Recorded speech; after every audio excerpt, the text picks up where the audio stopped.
Du Père, du Fils et du Saint-Esprit. Amen. Grande joie d'être là avec toi en ce 5 août, vendredi. Et nous sommes là et aujourd'hui, nous célébrons la dédicace de la basilique Sainte-Marie Majeure. Une grande église où nous sommes tous appelés à manifester notre amour envers la Vierge Marie, Sainte Marie Majeure. Et la première lecture aujourd'hui, c'est Naoum, du prophète Naoum, chapitre 2, à partir du verset 1. Voici sur les montagnes les pas du messager. Il annonce la paix. Célèbre tes fêtes, Juda. Accomplis tes vœux. Car Bélial, désormais, ne passera plus chez toi. Il est entièrement anéanti. Car le Seigneur revient avec la fierté de Jacob, comme aussi la fierté d'Israël. Car des pillards les avaient pillés et avaient détruit leurs sarments. Malheur à la ville sanguinaire, toute en mensonge, pleine de butin, où ne cesse pas la rapine, claquement des fouets, fracas des rues, chevaux au galop, chars qui bondissent, cavaliers à la charge, flammes d'épée, éclairs des lances, foule de blessés, masse de morts, sans fin des cadavres. On bute sur leurs cadavres. Je vais jeter sur toi des ordures, te déshonorer, t'exposer au pilori. Alors, quiconque te verra se détournera de toi et dira, Ninive, quelle désolation! Qui la prendrait en pitié? Où pourrais-je te chercher des consolateurs? Alors ici, le Seigneur commence pour dire, car le Seigneur revient avec la fierté de Jacob, comme aussi la fierté d'Israël. Le Seigneur revient. Mais ici, qu'est-ce qui se passe? La parole de Dieu, on dirait qu'elle commence bien. Voici sur la montagne les pas du messager, il annonce la paix. Jusqu'ici, ça va. Célèbre tes fêtes, Juda, ça va. Accomplis tes vœux, ça va. Bélial désormais ne passera plus chez toi, ça va. Il est entièrement anéanti. Ça veut dire, tes ennemis ont été détruits et maintenant tu peux être en paix et dans la joie. Mais qu'est-ce qui se passe? Et tout de suite après, ici, ça concerne Juda, mais tout de suite après, le titre c'est « La ruine de Ninive ». Par rapport à Juda, nous voyons, Juda c'est la tribu, l'unique tribu qui est restée. Toutes les autres tribus vont disparaître. C'est la tribu fidèle au Seigneur. On pourrait dire où se trouve Jérusalem, le Dieu saint, le Dieu que le Seigneur a choisi. Mais après, nous voyons que par rapport à Ninive, le Seigneur revient avec la fierté de Jacob. Et qu'est-ce qu'il va faire? Il s'est dit, car des pillards les avaient pillés et avaient détruit leurs sarments. Ça veut dire que maintenant pour Ninive, Ninive ça veut dire la ville du péché. On se rappelle de Jonas qui va à Ninive pour annoncer que dans 40 jours, Ninive sera détruite. Et ici, le Seigneur va prononcer sa sentence contre cette ville de péché. Et après, le Seigneur dit, malheur à la ville sanguinaire, tout en mensonge, pleine du butin, on ne cesse pas la rapine. Ça veut dire que tout est détruit. Cette ville, en guerre, cavaliers à la charge, flammes d'épée, éclairs de lance, foule de blessés, masse de morts. On voit un scénario de destruction, de guerre. Ça veut dire que le Seigneur veut nous dire, où tu veux placer ta vie? Tu veux placer ta vie à Juda, dans la ville sainte, ça veut dire dans la correspondance d'amour envers le Seigneur, et nous sommes tous à la recherche de Dieu, et d'union à Dieu, et de conversion. Il y a ceux qui ne cherchent pas ça.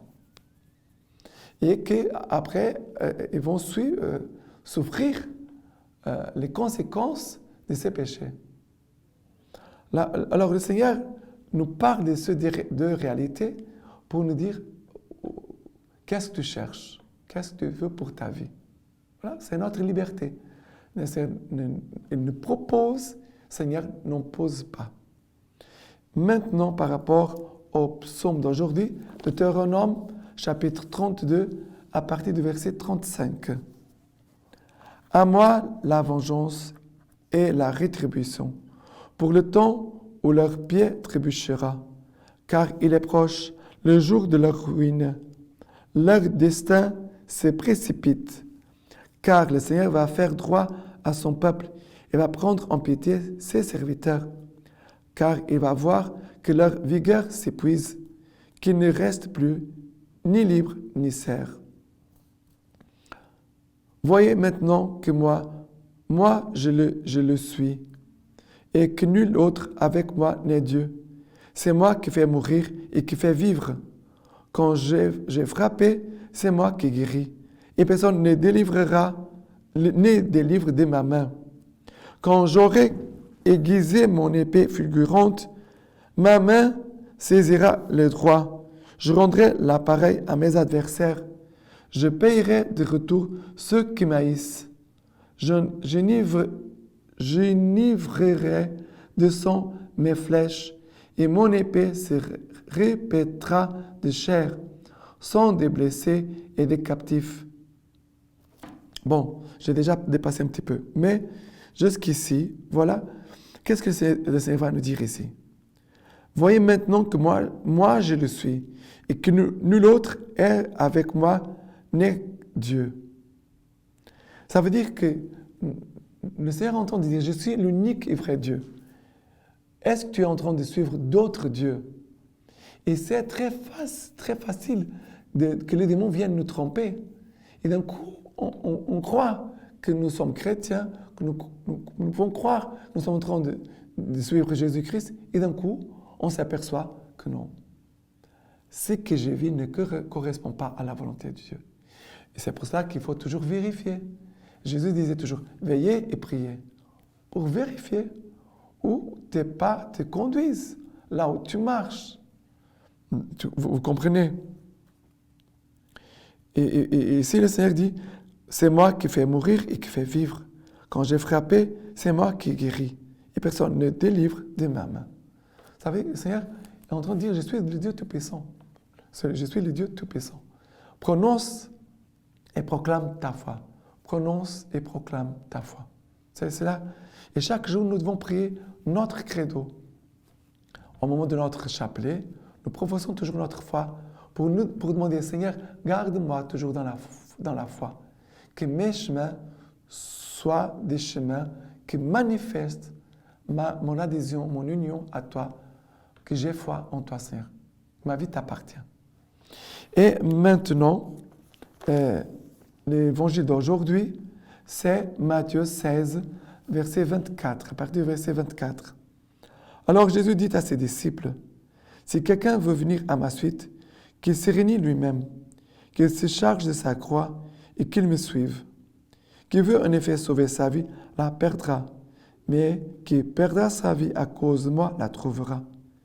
Que servira-t-il donc à l'homme de gagner le monde entier s'il ruine sa propre vie? Ou que pourra donner l'homme en échange de sa propre vie? C'est qu'en effet, le Fils de l'homme doit venir dans la gloire de son Père avec ses anges, et alors il rendra à chacun selon sa conduite. En vérité, je vous l'ai dit, il en est d'ici présents qui ne goûteront pas la mort avant d'avoir vu le Fils de l'homme venant avec son royaume. Jésus dit, si quelqu'un veut venir à ma suite, qu'il se réunisse lui-même, qu'il se charge de sa croix et qu'il me suive. On pourrait traduire, si quelqu'un m'aime, qu'il se réunisse lui-même, qu'il se charge de sa croix et qu'il me suive.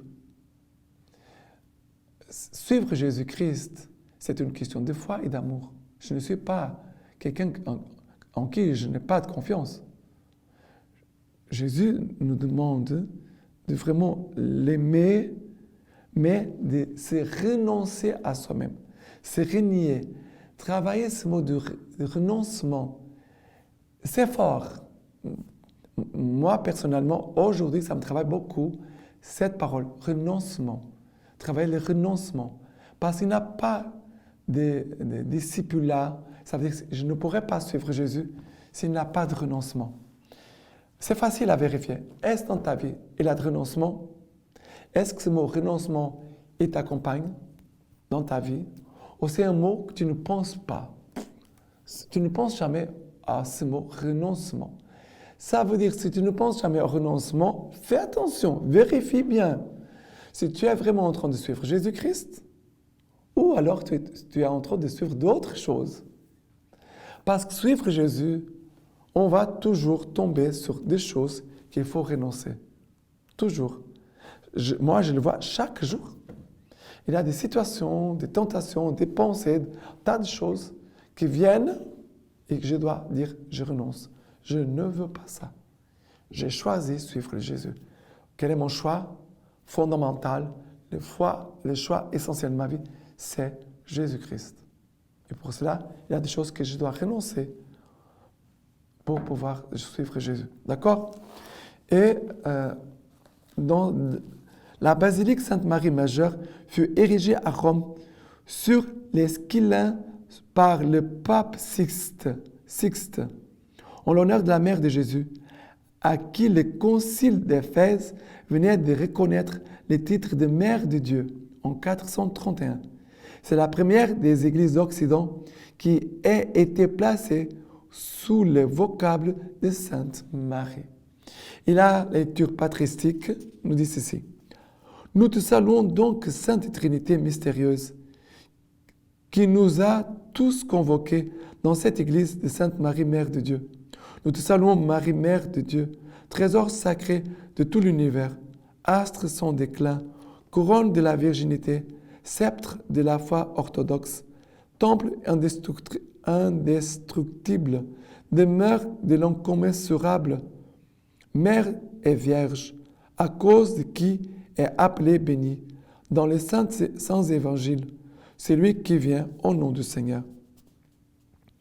Par toi, par qui la Trinité est glorifiée et adorée sur toute la terre, par qui les ciels exultent, par qui les anges et les archanges sont dans la joie, par qui les démons sont mis en déroute, par qui le tentateur est tombé du ciel, par qui la créature déchue est élevée au ciel, par qui le monde entier, captif de l'idolâtrie, est parvenu à la connaissance de la vérité, par qui le sang baptême est accordé à ceux qui croient, avec l'huile de l'allégresse, par qui, sur toute la terre, les églises ont été fondées, par qui les nations païennes sont amenées à la conversion.